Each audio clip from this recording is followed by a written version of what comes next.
Layaknya serial drama anak-anak pendiri grup Sinarmas, Eka Cipta Wijaya sedang meributkan harta warisan kerajaan bisnis konglomerat itu di Pengadilan Negeri Jakarta Pusat. Cerita dimulai ketika Freddy Wijaya, anak Eka Cipta Wijaya, melayangkan gugatan kepada 5 kakak tirinya. Indra Wijaya, Teguh Ganda Wijaya, Mukhtar Wijaya, Jafar Wijaya, dan Franky Usman Wijaya. Di Pengadilan Negeri Jakarta Pusat, Freddy menuntut hak pembagian separuh warisan peninggalan mendiang Eka Cipta. Tak tanggung-tanggung, warisan yang disengketakan memiliki aset bernilai 600 triliun rupiah. Warisan yang dipersoalkan meliputi 12 perusahaan di dalam maupun luar negeri. Di antaranya, Sinarmas Land dengan nilai aset 116 triliun rupiah, Indah Kiat Pulp and Paper dengan total aset 131 triliun rupiah, Pabrik Kertas Ciwi Kimia yang memiliki aset 44 triliun rupiah, Bank Sinarmas dengan aset 37 triliun rupiah, Sinarmas Agro Resort and Technology dengan aset 29 triliun rupiah.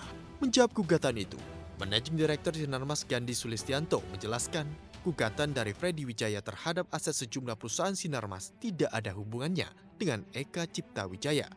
Dan Freddy telah mendapatkan hak bagiannya sebagai penerima wasiat sesuai dengan surat wasiat Eka Cipta Wijaya.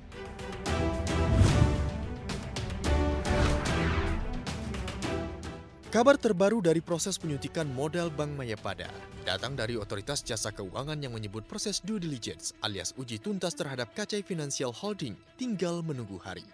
Perusahaan asal Taiwan ini diperkirakan segera menyelesaikan uji tuntas di OJK pada pekan ini. Deputi Komisioner Pengawas Perbankan 3 OJK, Slamet Edi Purnomo mengatakan proses uji tuntas dilakukan untuk menentukan valuasi saham. KCI Financial Holding saat ini telah memiliki 37,3% saham Bank Mayapada melalui anak usahanya, KCI Life Insurance. KCI akan masuk melalui right issue yang dilakukan Bank Mayapada. Sebelumnya, Bank Mayapada memang berencana right issue dengan jumlah sebanyak-banyaknya 2,27 miliar saham seri B atau setara dengan 25% dari modal di store setelah terlaksananya penawaran umum terbatas ke-13. Hanya saja, belum diungkapkan besaran harga pelaksanaan right issue ini per sahamnya. Meski begitu, belum ada keterangan apakah KCI akan menjadi pengendali baru Mayapada. Crazy Rich pemilik grup Mayapada Dato Sri Tahir menegaskan, penambahan modal itu bukan dalam rangka pengambil alihan.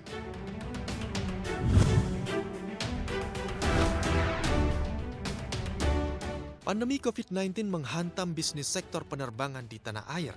Alhasil pekerja maskapai pun harus kena imbasnya. Kali ini kabar kurang menyenangkan datang dari manajemen Garuda Indonesia yang menyatakan telah ada 400 pekerja yang mengajukan pensiun dini yang ditawarkan maskapai plat merah ini.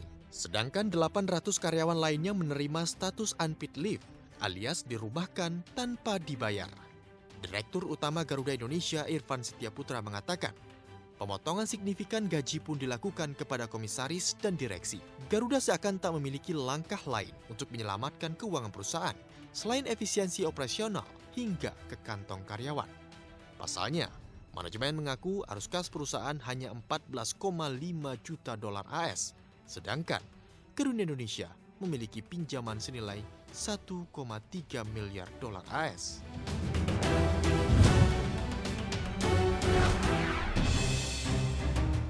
Singapura terperosok ke jurang resesi ekonomi untuk pertama kalinya sejak 2009 setelah laju perekonomiannya minus selama 2 kuartal berturut-turut.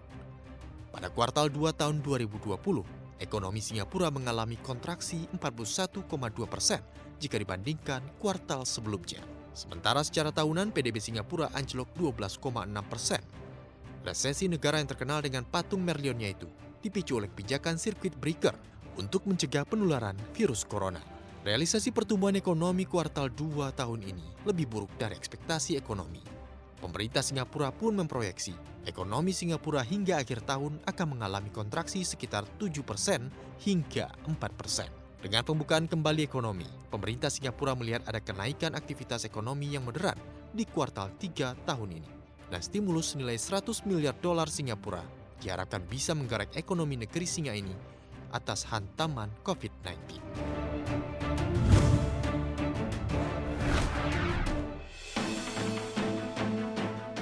Pandemi COVID-19 menghantam permintaan penerbangan sehingga anjlok.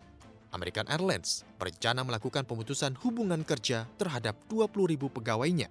Pemangkasan pekerjaan terdiri dari pilot, pramugari, mekanik, dan beberapa jenis pekerjaan lainnya. American Airlines tidak menerangkan berapa jumlah pasti pilot yang akan terdampak PHK. Namun akan ada PHK terhadap 8.000 pramugari.